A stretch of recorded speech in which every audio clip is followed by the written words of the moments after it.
Welcome to the Agent Leader Podcast. This is the podcast for agency leaders to learn, to grow, to develop, to become best version possible agency leaders so you can lead best version possible insurance agencies. My name is Brent Kelly. I'm your host. It's an absolute pleasure to be with you on this episode. And I keep bringing some great guests. I've got another one here with me today. I've got Matt Hughes, who's the sales and growth strategist for First MainStreet Insurance, part of True North. A great organization. I've had some other guests from this organization and known Matt for a long time. I know he's known the Sitkins Group for a long time. And so excited to have Matt on today. He's going to share some great ideas and thoughts, I know, based on past conversations that you as an agency leader can take back and use with your team in many ways. So Matt, first and foremost, welcome to the podcast. Thanks for having me, Brent. I'm happy to be here. Well, I'm excited to dive in. And as always, this is about having a cup of coffee or tea or glass of water and having some real talk and conversation. Matt, as we get started, I know, again, I've known you for quite a while. By the way, side note, he may mention this, he may not. So I'll go ahead and say it now. Matt is a college athlete, well, former, I should say, but again, big guy, played linebacker at the University of Iowa. I have to say, as a side note, I am a University of Illinois grad. I didn't play there because I'm not as big and strong and as awesome as Matt. But we've had some fun back and forth. And I know our current head coach used to work and coach Matt. So we've got some crossover there. But anyway, if there's some Midwest football fans and you want to learn anything about the University of Iowa, reach out to Matt. He's your guy. All right. Is that fair, Matt? Close? That's fair. I'm always happy to help talk about football in particular. All right. Well, if people listen to the podcast, and thank you for being a listener, if you've listened to previous podcasts, I love football analogies, so there's a likelihood it may come up somewhere in today's conversation. So, Matt, start with this. Just tell the audience about yourself, your little background, within the agency, what your role is there. Just give a overall scope of your role, and then of course a little bit about the agency as well. Yeah, no, I've been in insurance since 2007.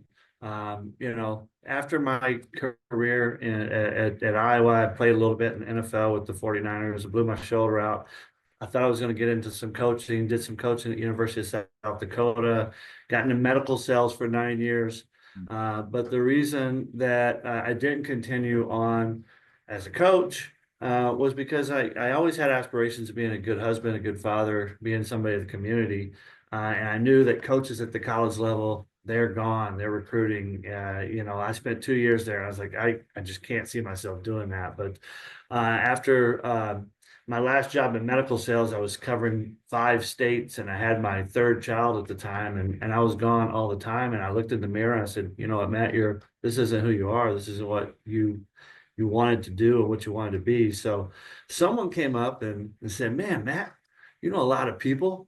Why don't you get in this insurance game? And I looked at him and I said, there's no way in the world I'm ever going to peddle insurance. I'll never forget saying that to myself. I'm never going to get into that world. But I did. It was a way for me to challenge myself. It was a way for me to use the relationships I've built over the years. It was a way to stay competitive, and because I always want to win. But it was a way for me to do something that I'd never done before, and to take on that challenge. So I got into insurance in 2007. Actually, I started with True North, and this podcast is about being real. I failed. I failed my first go around at True North. I didn't do what I needed to do from an engagement and learning perspective. I kind of had an ego that I knew what to do. And I think I went to Sitkins ProFit 3 times before I finally figured out I didn't know more than Roger. And it was time to implement the strategies. So long story short, I found a specialization within Insurance Associates of Iowa City.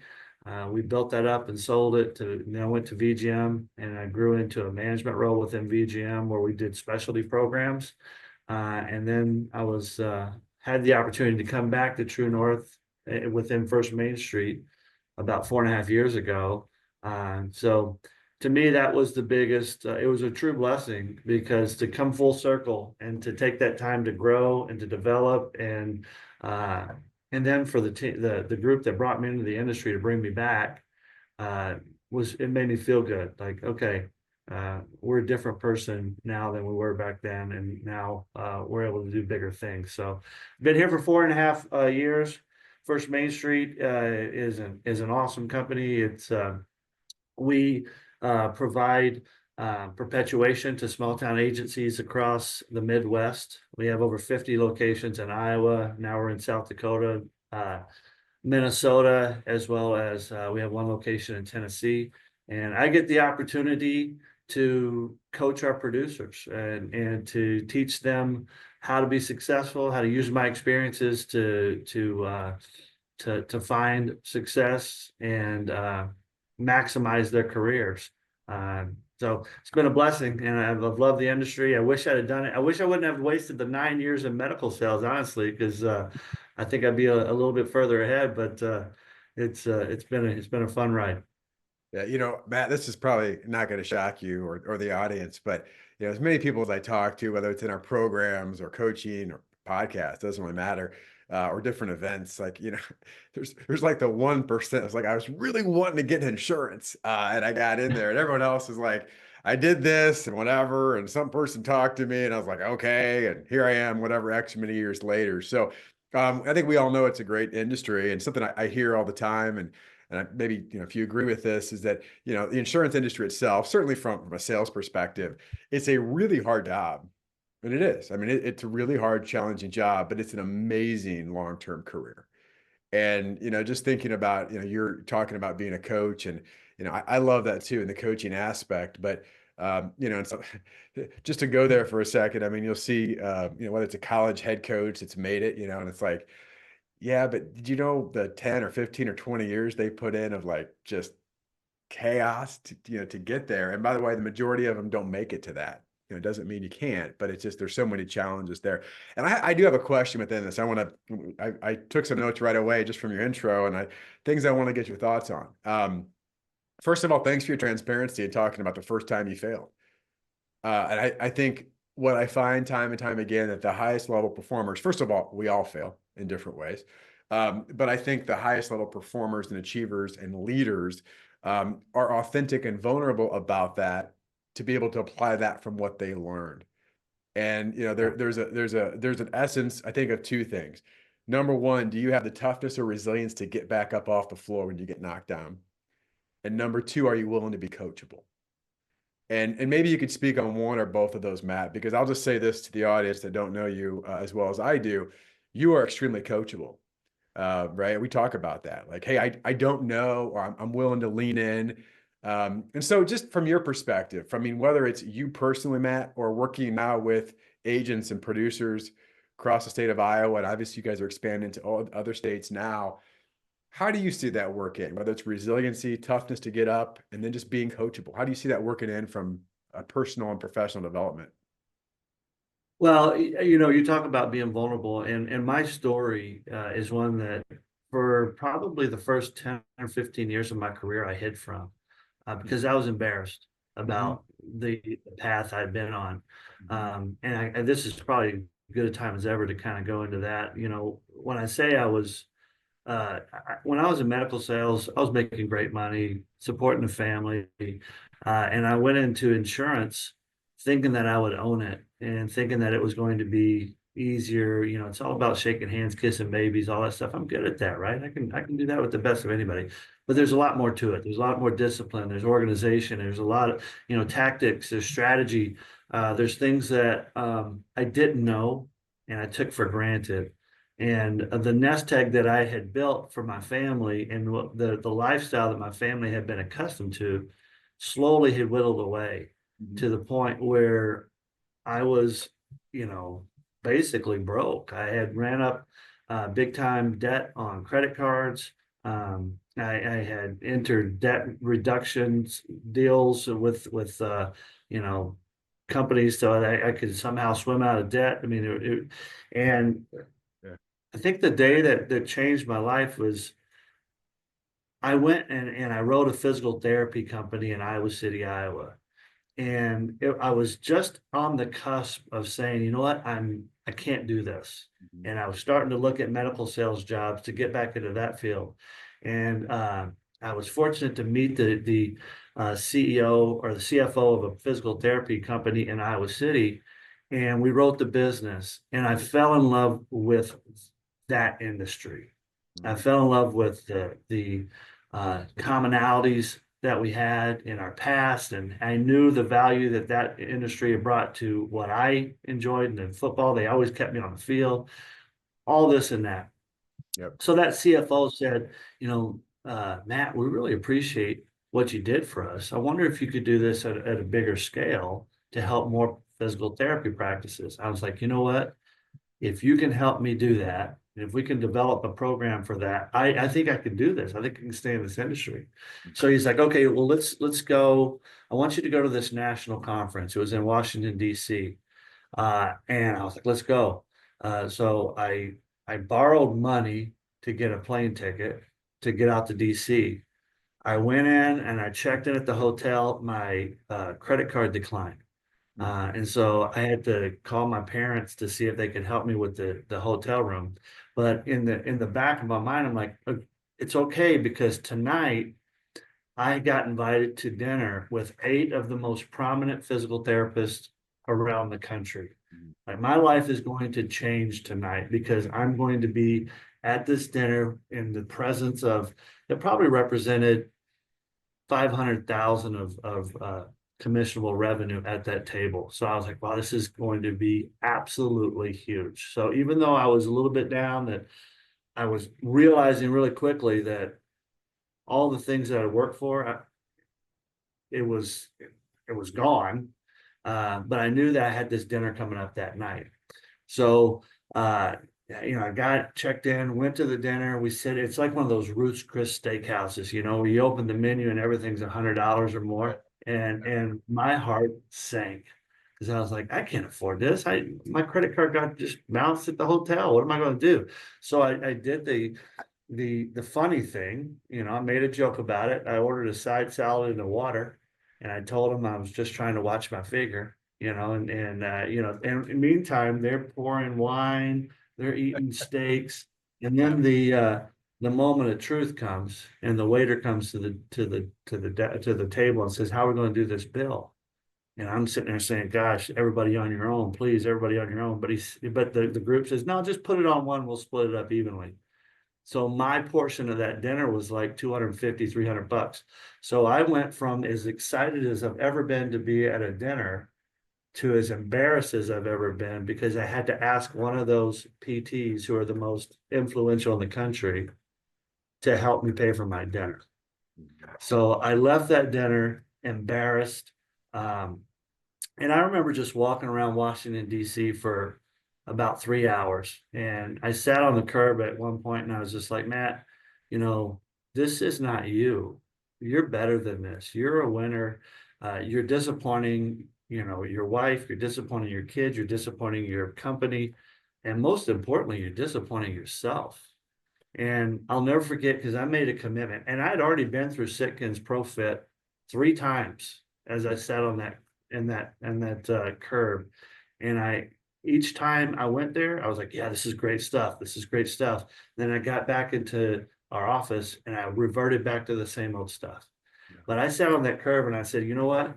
I'm going to do something about this. I'm going to dedicate myself to the discipline, to the strategy, to being the number one uh, agent or risk advisor in the country calling on physical therapists. I'm going to be the best. And long story short, I know it's been a long story, I apologize, but I left. And over the next 10 years, we wrote about 2,500 physical therapy practices across the country. And it was a huge turnaround. It opened up doors. It's opened up doors still today, but it really just it's about being disciplined to the strategies, uh, being vulnerable, telling the story, connecting with people, and good things happen. So that's kind of a long-winded version of answering your question, but that's how I got to where I'm at, and it's been a roller coaster ride to say the least, but one that I would never change one bit about. Even the embarrassment of that situation, I can look back on it now and appreciate it for what it is, but understand I came out on the other side. Yeah. Well, first of all, thank you for being vulnerable on that and sharing that.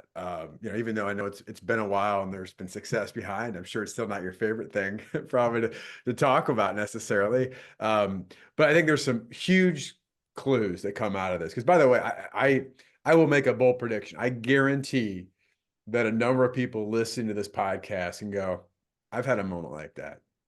I've had a situation like that. Now, maybe it's not that exact thing or whatever, because I tell a story. It's pretty similar to actually what you had, Matt, of this. And one of the things that we talk about leadership, obviously there's leadership of people, but you've heard me probably say this before, Matt. The hardest person to lead is you. It's looking in the mirror and going, gosh, am I leading myself as I should be? And the problem with that is you have two choices. You either look in the mirror and go, it's time to be honest and pull all the layers back and just be real, better or worse. Or you go, start putting on mask and you hide.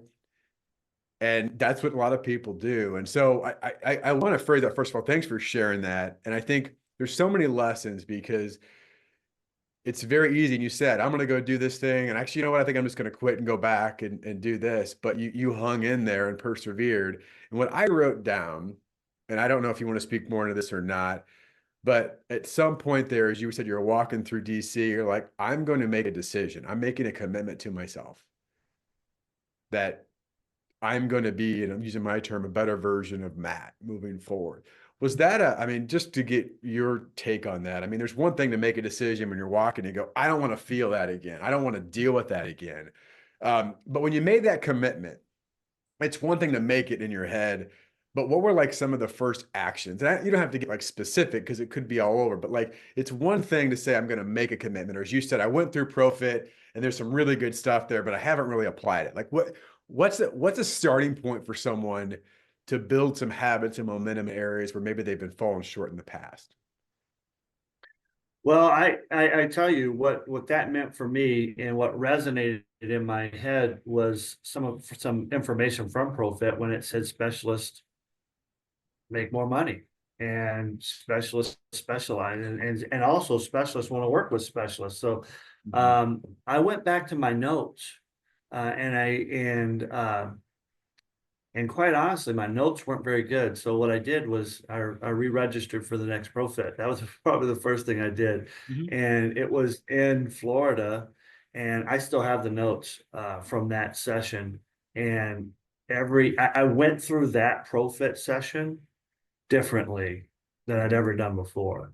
Yeah. It wasn't about getting through the class and then going to have beers with the rest of the classmate, which is cool. That's a fun part about it.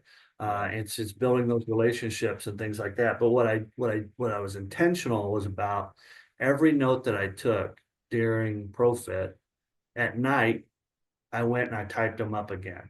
And then I highlighted areas of improvement that I could do better in and highlighted things that really resonated. And I did it every day. And then when I got back, I rewrote the notes again. And I had a separate tab, which were things to do next and ways to, implementation.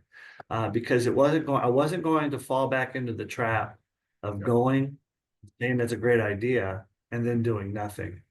I was going to make those little small changes. And it started with the really basic thing of the producer perfect schedule. Mhm. It was about organizing my day and being intentional about, because, I was going into a specialization where there's 38,000 PT practices across the country. So there's no shortage of leads. There's no shortage of opportunities, but you have to be intentional about prospecting and making time to do that. And every day I prospected for an hour in the morning, an hour in the afternoon, every day. And we got to the point where we were writing between 30 and 40 practices a month. Another thing that happened in that realization was I was the what was it, Soku, the source of all knowledge in the universe. You got it. That's what I was projecting to PT. So there was even growth. Once I started having success, there was growth that happened in my life, because I was the guy who would tell the PT practice owner, man, I am your dude. I don't care if it's midnight on Sunday. If you need something, you call me.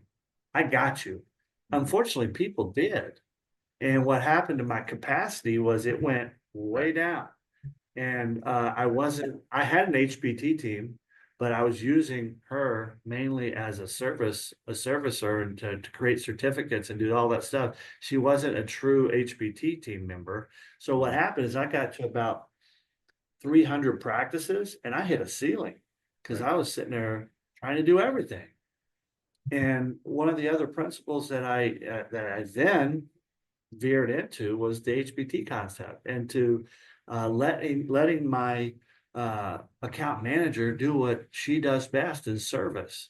And what happened at that point, we grew from 300 to 1,000. Once I gave up the thought that I had to be everything to everyone, but I let our team start taking things, that ceiling got lifted.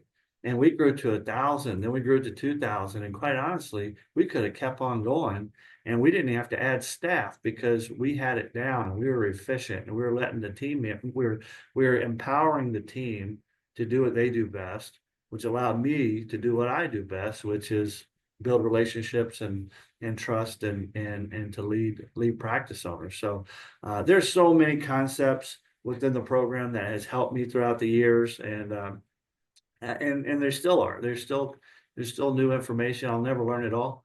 But we continue to work every day to be the best version of ourselves possible, so that we can help those that we get an opportunity to impact. Wow. Fantastic. And there's just the thing that hit me on this is I've done this too, and Matt, you kind of talked about it, where we joke about it. Have you ever taken a bunch of notes and stuck it in a drawer, right? 6 months later, you're like, oh yeah, I went to that program. And it doesn't have to be the Sitkins program, although we believe in it, obviously, and it has results, but anything that we're learning. And I think a big part of this, and what you said, Matt, is, to be able to take things and rewrite them and rethink in your own words and your concepts. And then, as you said, to have, whether it's a to-do list or an action item list or whatever it is, but like, my big thing that I keep talking about with agencies, and I know we probably talked about this before, is that there's momentum makers and momentum takers. To me, there's nothing more deflating than have a bunch of great ideas and things that you write down that you do nothing about. Like at some point deep down, you're like, oh, well, here I go again. I guess I'm being the same old Brent, whatever it is, versus, you know what, I took 75 notes and, of these things, and I filtered them down, I rewrote them. What really stands out is I've got to do this one thing tomorrow. And then you do it, and you build belief and confidence. And guess what? Now you're not a person that's a failure or a non-doer. You're an action taker.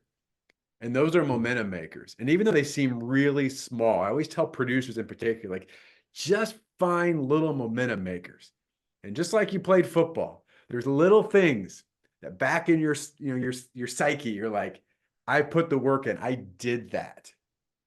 Now I have a competitive advantage. I don't know, is that you're nodding your head?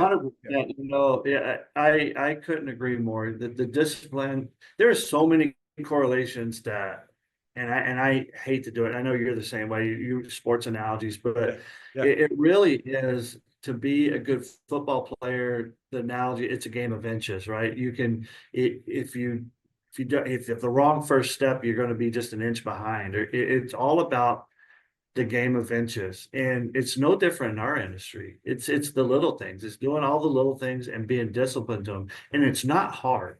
Right. And as Roger says, it's just not easy. It's not for everybody. People try to take shortcuts. People try to they do it their own way. But in reality, if you just follow the path and you stay disciplined to the path and the strategies that are implemented, you'll win. Yeah. And that's the best part about it. And the other thing that really helped me, when we were building, was it was low risk practice. It was becoming conversational and comfortable in the delivery of the value proposition and practicing it, because nobody wants, and everybody can tell when you're talking to a robot. When I talk to our producers all the time, I'm like, I don't want a bunch of Matts out there saying things exactly how I say it. When I teach you an executive briefing now, and I got to be honest, when I started and I was just getting underway in the specialty, and I built our executive briefing, I was doing most of it because we were doing it countrywide. I was doing it via Zoom like this, and I had every word typed out on a piece of paper for every slide, and I would position it under the camera so that I could read it, and they wouldn't know what I was reading, but I know they could tell I was reading it, and it wasn't good. But what happened is I started recording myself. I'm like, that's awful. And so then I was like, but I'm not comfortable enough in the delivery of this. So I wasn't doing low risk practice. I was doing high risk practice because I had prospect on the other line. I was reading it. So then I was like, okay, I'm not comfortable just to get rid of the notes. I'm just going to write down key concepts of each slide so that I can talk to them and be there. And then ultimately, uh, I got to the point where I didn't need it at all because I'd done it so many times. But what I tell the people on my team, the producers on my team, don't go through that. Don't read stuff. Do the role practice with me. I'll make myself available. Do it to the mirror. Do it with your wife. Do it with your kids. Whatever. Do as much practice as you can so that you can become conversational and comfortable, so that you don't have to low risk practice in a high risk environment, so that was another huge thing that it was a takeaway that I learned from the school of hard knocks. I did it wrong, Yeah. but I learned a good lesson from it, and I try to put that with our team every day. It's so true, and I use music and sports because we'll put them together. But I mean, it's this thing, and when I say it out loud, and I talk to agencies and producers, like, oh yeah, but it's like if you played football or you were in band, like it's like showing up to the game or the concert, and it's the first time you're reading the music or looking at the play sheet, and so you might be able to get through it, but you're like thinking your way through it. And it's not very good typically. It's one of the first times you've done it in many cases, versus putting those reps in behind the scenes, that when the lights are on, right, and it's time to perform, that you're not as worried about thinking about every step. You've done it. You've downloaded that again and again and again. And now you're fully present. You're fully in the moment. You're fully listening. You're fully all in the zone, so to speak. And that to me is the higher level of performance. And I don't it still befuddles me. It doesn't surprise me anymore, but it befuddles me that we've got people that are in the game, so to speak, that are going out, they haven't practiced, they haven't rehearsed, they haven't really put much time in, and then they get frustrated of why, well, that didn't go very good, or I should be doing more. And it's like you're yeah. You're right on. And I just had this thought pop into my mind. We use the term that success leaves clues.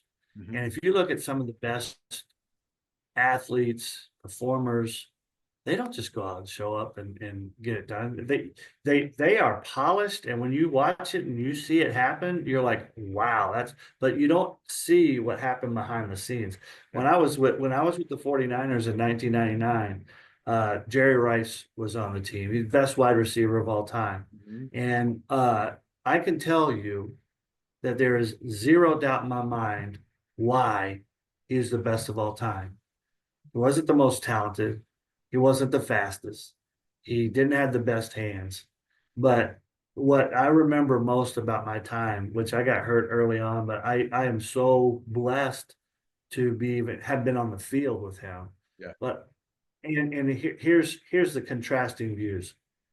Terrell Owens was also on the team, right? T.O. And so you have Jerry Rice, best of all time. T.O., probably the biggest attitude of all time. And you watch the difference in pre-practice.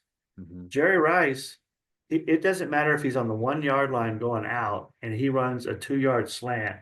He would catch the ball, he would tuck it, and he would run 99 yards and score. Every time he caught the ball in practice, pre-practice, whenever, he scored. He sprinted to the end zone every time. Mhm. T.O. catches it. He tosses it around, runs back. He doesn't give that burst. It was just a difference and he had all the talent in the world, biggest guy, fast, all that stuff. Jerry Rice, success leaves clues, I guess is my point. And uh, that was one of the things that I got out of that experience that I'll never forget. There is a reason he is the best of all time, and it showed up on Sunday, and you saw it, and we all saw it on Sundays. But he did it throughout the week, and he did it throughout the year, and he practiced like it was a game, and he did it better than anybody, and that's why he was the best of all time. Yeah. One of the things, Matt, I love that. We talk all the time at our group about standards. Like we all have standards. Just depends on where they're at. And this is just that case. Jerry Rice's standard was that every time I touch the ball, this body goes to the end zone. That's my standard. That's what I live by. And so I would ask you as an agency, the listener, and your team, what are your standards? What are they? And it's one thing to, oh, we're going to do this and this, but then your behaviors don't align with those standards. Well, obviously we know there's a lack of integrity, so to speak, somewhere in there. And by the way, we all struggle with it. I'm not saying it's easy, but you've got to have some level of that. And I want to ask you, Matt, I want to go back to something you said earlier. I think it'd be great learning this. I heard something, I may screw this up a little bit. So I apologize, whoever I'm screwing this up for that said this, but I think the person that you are most equipped to help is the person that you used to be, to some degree, right? Like the person you're most equipped to help. So right now, I want to flip this a little bit from your role as a leader, right? And working with team members and sales professionals in the organization. And just kind of thinking about this, like from your perspective, Matt, and maybe I'll ask on both sides of this. You said success leaves clues. I think so does failure.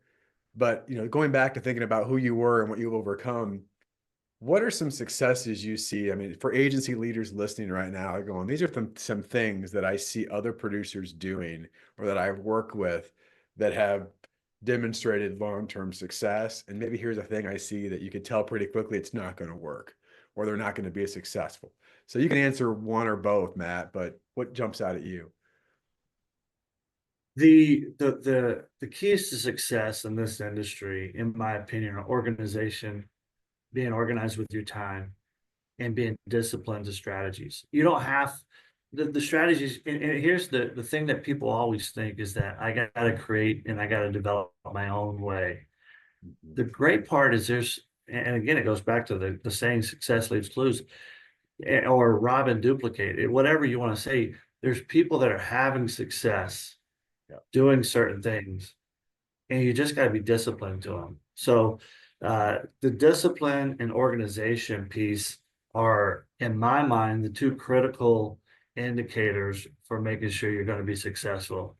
And the strategies that are behind those discipline and the organization, they can vary as long as you commit to it. And that's really, when you think about keywords, and they're very cliche, I guess, but discipline and commitment and then consistency. Those are the things that are going to create wins, that are going to create a successful career. But you got to stay true to them. On the flip side, it's just the opposite. If the ones that I see that aren't being successful are the ones that truly haven't committed, to being disciplined. They haven't committed to the teachings. It's all the opposite of what we said you had to be successful in. The ones that aren't seeing it are doing the opposite. They aren't committing. They aren't being disciplined. They aren't organized. And it seems simple. It sounds simple, but it really is. Mm-hmm. It really is simple. If you do that, if you figure out how you want to, who you want to be and how you want to do it, and then you commit to it and you stay disciplined to it, you're going to win. Yeah. If you don't, you're going to be frustrated. And I've played both sides of the aisle. I've been on both in this career. I've done them both. I can tell you what, it feels a lot better to be successful. I know that's probably the dumbest statement you've ever heard, but it's true. I've been on the other side, and it was miserable. It was embarrassing. It was disappointing. Everything. It was the lowest of the low as far as feelings can be. Mm, And I'm not saying I've made it to the mountain either. I'm not on top either, because every day I still wake up sure. thinking I can do better, thinking I can help others, and thinking I can do more. And I think that's something that drives me. I don't know that I can guarantee I will never make it to the top, Mhm. because I want to keep on climbing. I want to keep on pushing myself to the next level, Right. and pushing those people that are around me to the next level too. Well, Because I get, which I love what I do, because I get the opportunity to push myself, but also I get the opportunity to impact other people's lives mm, and to help them avoid the pitfalls that I have experienced. But some people are going to do it anyway. right. Sometimes you just have to hit rock bottom before you realize that there's another side.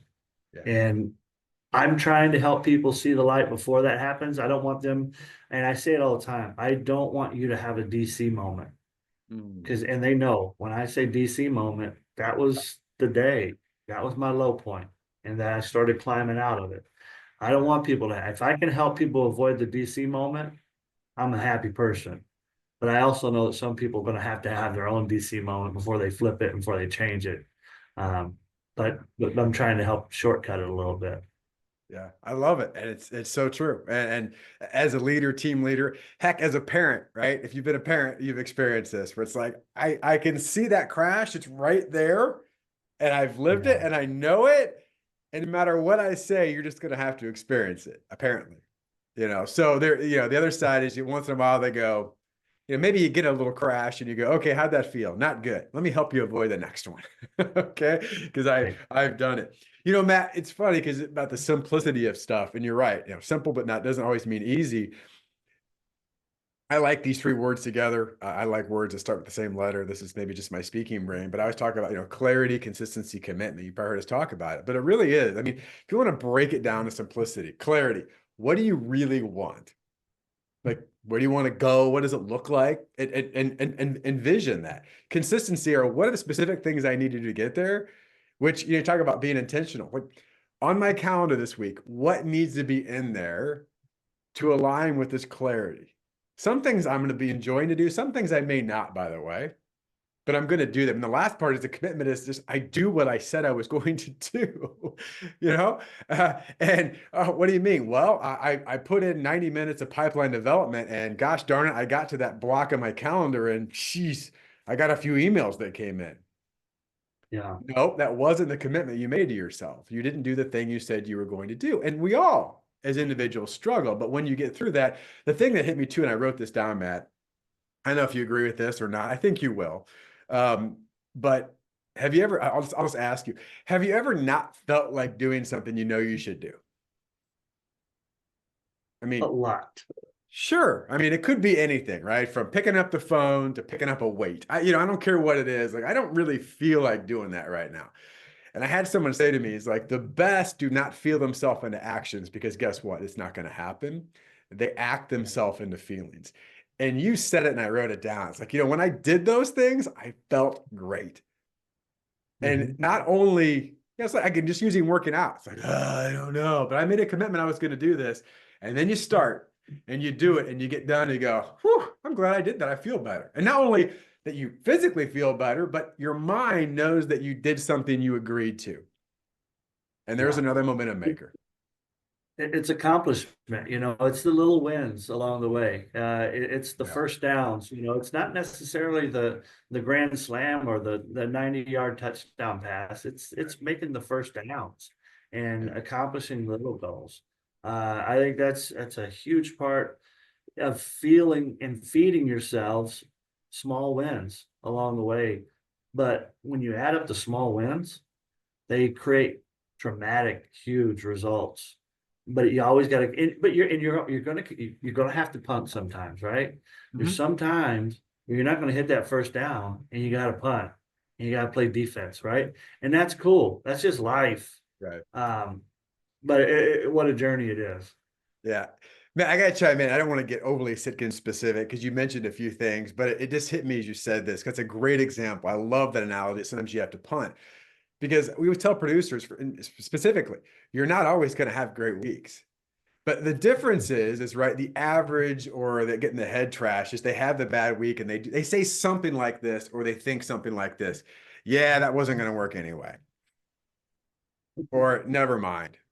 Whatever. It Yeah. wasn't a big deal. It wasn't even that important to me. I didn't even care that much. Where the best go, okay, maybe this week I punted, but I'm right back on the field next week, or I'm right back in the game. And Right. that to me is a key difference. In fact, the reason why I was smiling is, and you know this because you've been through our program so many times, just for the audience, a little tease. We always tell producers, how many great weeks do you need to have every year? How many great weeks are you going to have every year? Like, well, there's 52 weeks, so 50, maybe 2 I take off, or 40. We're like, have 42. 10 weeks you could screw up. If you could have 42 really good weeks, and by the way, real talk, that's probably very likely because there's holidays and there's vacations and there's things that just come up and there's things called life and your kid gets sick or you get sick. I don't know what it is, but if you could do 42 out of 52, you've got a great career. Great career. And just compound. So I want to, I'll piggyback this on because Matt, you mentioned high performance team, you mentioned producer perfect schedule. Anything else jump out? I mean, because you've been through so many of our things, and I'm always interested. Anything else that jump out? You go, well, this was really a game changer for me, my business, whatever, working with producers, etc. Yeah, there's so many things. Obviously in our world today, it's about value creation. So adopting a unique sales process is huge. And because that's what I tell our producers all the time, don't be like everybody else, because our industry has done an amazing job of commoditizing what we do and not adding value. And it's like nails on a chalkboard when I hear the words, let me quote your insurance, I just want to jump out of my skin, because I don't even let our producers say the word insurance. Mm-hmm. I mean, there's certain things that when you're talking to people, you open the same old files and then they immediately shut down and they don't want to talk to you anymore. So, the whole concept of new files is huge. How do you not sound like everybody else? Points of differentiation. How do you differentiate yourself from everybody else? I challenge my producers all the time. I challenge, what are your 3 to 5 pods? And then they tell me, I'm like, okay, those are okay, but does the agency up the street, do you think they're saying the same things? Yeah, well, then we need to go deeper, right? We need to get better. So points of differentiation, unique sales process is huge. Going back to even as you start to have success, knowing your numbers, the 80-20 rule, in growing in a way and understanding the value proposition that you're given to your top 20% and making sure that you can replicate the top 20%. There's just so much. And then one of the most important things, if you deliver on a unique sales process and you deliver value, the next thing and the next cadence is the reverse referral process. Right. Going to them with a list and saying, here's 5 people that I noticed that you're connected to. Is there any, can you help me? Can you introduce me? Can I use your name in an introduction? And then plus, who's not on this list that should be? Right. Because I understand cold calling is hard and nobody wants to do it. So, but if you do this the right way and you open enough new files and you deliver value, and then you can create a pipeline full of referrals, Yeah. life is pretty easy. Yeah. So I mean, I just spewed a lot of different concepts in a very short time, and there's more that I could do.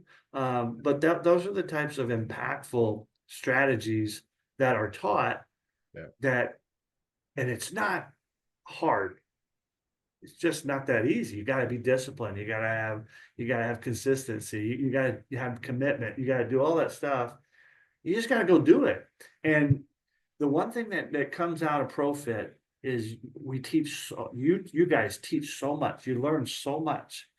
And what you got to do, it goes back to the book. I read this quite a bit. The one thing, it's like, what's the one thing, right? If I just took in all this information, Yep. what's the one thing that I can implement today that's going to make an impact this week. Right. And then you set up a timetable. Okay, I knocked that one out. What's the next one thing? What's the next domino that I need to push over? That's going to help me get better. So there's an endless amount of things that people can do and grow from within these programs, but it really becomes, it's all great, it's all awesome, but if you don't implement them, what good really is it? Yeah. Yeah. Well, yeah, there is a lot there. Just for the audience, if you've not, experienced some of this, hey, come check out our stuff. We'd love to talk to you about it. But the other part of it, and Matt, you hit it. I mean, we're very intentional with that, and we do use the one thing concept from that book all the time because there's such power in it of focus. Of okay, you've just digested this stuff for a while. First of all, are you open to being coachable and thinking about it? Yeah, okay, right. You've digested it, and you've heard us just a million times. Write down top three. Now take your three and pick one. And what's the action item? Like for me, this is not about information, and this is any program, by the way, but this is not about information. This is about your transformation. The only way you're going to have any transformation is that you actually implement or execute at least one action. So let's get that going. And like I said, you start to get visible results and progress. You get the momentum. So I appreciate you sharing that, Matt. All right, Matt, do you have time for one more question? Sure. All right. And you can add anything else you'd like, because this is fun. I say this to so many guests, but I this has been fun. Like time flies. Like, have we been talking for this long? And I want to talk more because it's fascinating. It's good stuff. But my last question is something I ask every single guest, and it's the advice you would give to your younger self. And I don't know, what part you want to go to. Maybe it's, maybe it's the DC moment. I don't know. Maybe you want to go before that because you didn't want to experience that. But if you were to bump into the younger version of Matt Hughes, right? Maybe you're starting your career. Again, you can go back to wherever you want, but early on in this, and that younger version of you said, "Oh, older, wiser Matt, I only have 30 seconds. If you could give me one piece of advice that you could tell me right now that's most important, what would it be?" That's a great question. And I've had that and I've been thinking about it. I guess it's that there isn't an easy button. Hmm. Life's not easy. You're gonna have a lot of things that happen that you have to overcome. And it you have to understand it up front. There is no perfect path to success, and there is no easy path to success. It's all about doing the little things and not taking shortcuts and being disciplined to yourself, and most importantly, um, caring about others and doing what you in everything you do. People can read fake, and it's blatantly obvious, Hmm. but being actually caring for others and putting others in front of yourself, and giving without the expectation of getting, is so huge in our life. And I know that now, and I've tried to always live my life in that way, but I know there's been times where I jumped off and let other things derail me. But when it comes back to the giving and not expecting to get, and putting others in front of yourself and really caring about others, that has springboarded me as an individual Yep. to the heights of where I want to be. I'm reading a book right now, and this is one that's good. It's called The Art of Encouragement. It's by Jordan Montgomery. He's a personal friend of mine here in Iowa City, and it has resonated so much with me, because it's really, when you're doing something like we do. I know there's a lot of leaders on this podcast that are listening, Yep. and we want results from our team. We want them bad, but it's like coaching a football team. There's not a one size fits all. You have to learn the art of encouraging and learning each person on your team and what makes them tick and what's their why, so that you can encourage them in a way that builds them up. Uh, and if we spend more time building people up and helping people see the bigger picture and really caring about them and who they are, we're going to get way more out of them. we're going to get so much more because they're going to have that feeling like they really care about me. So I don't know if that completely answered your question. It was a long ways of version of saying there is no easy button, encouragement and helping others and loving others. But that's how I truly feel. Yeah, no, it's a great answer. I mean, obviously, there's no wrong answer to that. I love the way you expressed it, and mentally for me, and maybe this will help leaders too. But I think about that from leadership, like obviously to pour into yourself, to grow yourself, to become a better leader, to be a better human. To me, it's like there's a lot of people around you that do need encouragement. They do need your help, and if you don't fill your own cup, like you can't pour into others very well. And a lot of times you Right. get leaders with empty cups because they're just, well, and I think part of that, Matt, is, the fact that you've been willing and able and coachable to grow yourself, right? A lot of that is, hey, I've got to be a better me. But by doing that, you've allowed to pour into others to help them be better thems in leadership. And whether it's you read a book or you heard something, I'll just say this. I mean, one of the people ask me about, hey, what's your favorite part of your job and your role at Sitkins and what you do? And it's like, it's super simple. I mean, someone will come to me at some point and say, hey, you mentioned something like 9 months ago or 3 years ago. And I might have said it in passing. I don't even know. And they're like, that made a huge shift in what I was doing. And it's helped me accomplish X. And I'm like, wow, how cool is that? I mean, and every one of you as leaders have that opportunity every single day. And the more that you're willing to commit to yourself, to your own growth, to your own discipline, it's going to allow you to be way more effective to everybody around you. So, Matt, I think you want to comment on that because you're nodding big. Yeah, I couldn't agree more. It's there's so much opportunity to make a difference, and I've always been, even in my leadership, in my leadership, I've always said, and I still say it, I'm never going to ask anyone to do something that I wouldn't do myself or that I haven't done myself.